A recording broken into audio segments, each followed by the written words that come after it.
Morning বন্ধুরা, আবার একটা নতুন ভিডিও নিয়ে তোমাদের কাছে এলাম।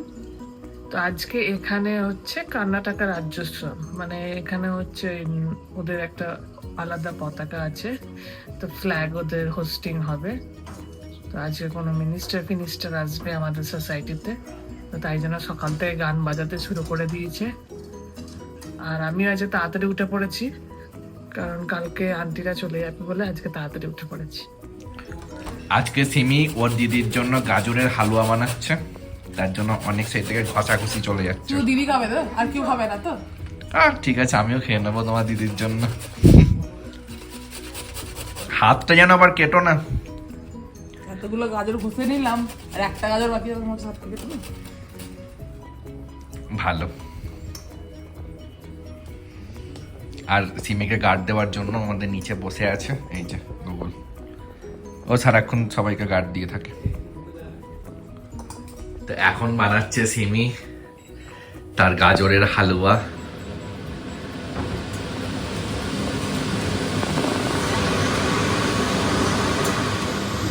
এখানে গাজর চলে এসেছে, তার সাথে চলে এসেছে দুধ, তার সাথে খোয়া ক্ষীর, তার সাথে এই যে সিমি, এগুলো সব নিয়ে করছে। তো আজকে সিমি বানিয়েছে আমাদের গাজরের হালুয়া, বেশ ভালোই বানিয়েছে, অনেক কষ্ট করবার পরে দারুণ বানিয়েছে। আর দেখতে হবে এটা টেস্ট করে কেমন হয়েছে। প্রীতি টেস্ট করবে, আমরাও করবো একটু পরে, দিয়ে দেখবো, তারপরে সিমিকে অ্যাপ্রিসিয়েট করবো। ওজো এখন প্রীতির কাছে বসে আদর খাচ্ছে এখানে। এবার আমরা চলে এসেছি, আরও থাকবে না।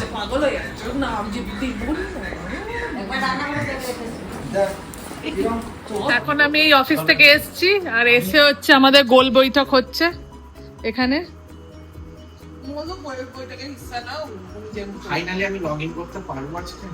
আর দেবদেব কি করে যাচ্ছে জানি না, খাতা বই নিয়ে বসেছে।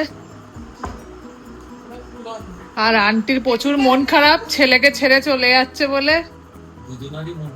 দুজনারই মন খারাপ, ভেঙে পড়েছে পুরো। আমি তাও উৎসাহ দিচ্ছি। ফাইনালি লগইন করতে পেরেছি আমি এসবিআই অ্যাকাউন্টে। আন্টি কেঁদে ফেলছে, দাঁড়া জুম করে দেখাচ্ছি কান্নাটা। কেঁদে ফেলছে, ছেলেকে ছেড়ে যাবে না বলছে। আর সিমি তো পুরো একদম নিজের ফর্মে ফিরে আসবে।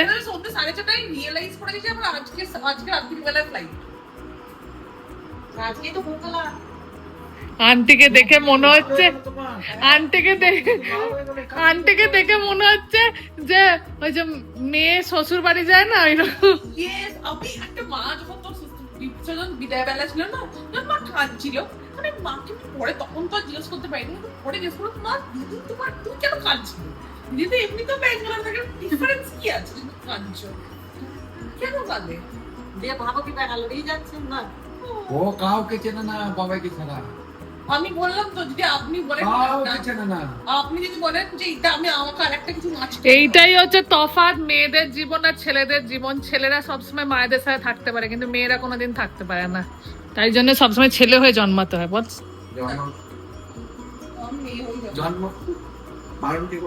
আর দেবদেবের ভুঁড়িটা জামার ফাঁক থেকে উকি মারছে। ভুঁড়িটা কমে যাবে, আমি একটা টিপস বলে দেবো। হ্যাঁ, ডক্টর দিলীপ ঘোষ এবার বলে দিচ্ছে।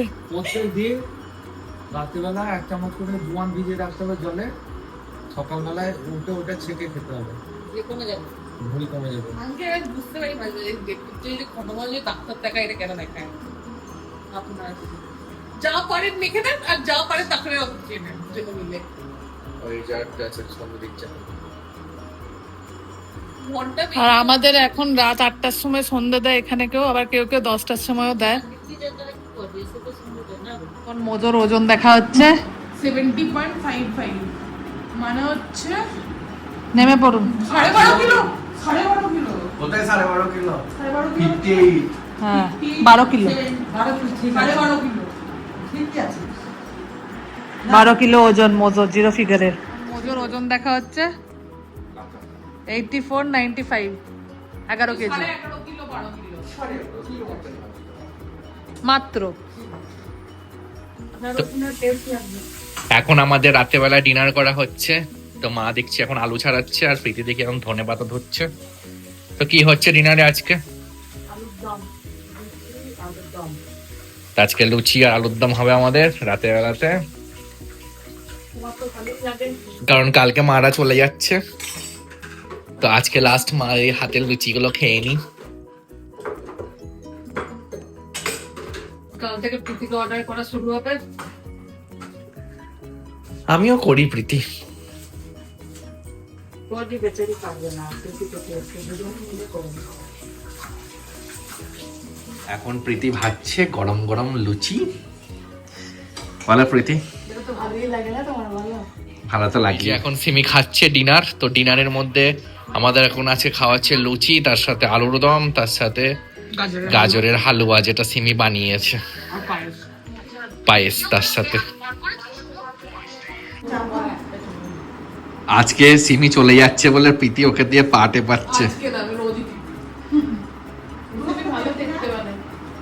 সিমি ভালো টিপতে পারে আর মোজো ওইখানে বসে আছে, আর প্রীতিকে সিমি পা টিপে দিচ্ছে।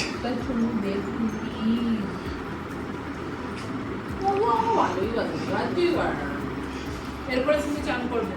এবারে সিমি চান করবে। এইটা তো দিতে হবে, যদি মেয়েটা দিন দিয়েছিস। তো ফ্রেন্ডস, আজকে ভিডিওটা এই পর্যন্তই। কালকে আবার একটা নতুন ভিডিও নিয়ে তোমাদের সাথে দেখা হচ্ছে। ভালো থেকো, আমাদের চ্যানেলটাকে সাবস্ক্রাইব করো, শেয়ার করো।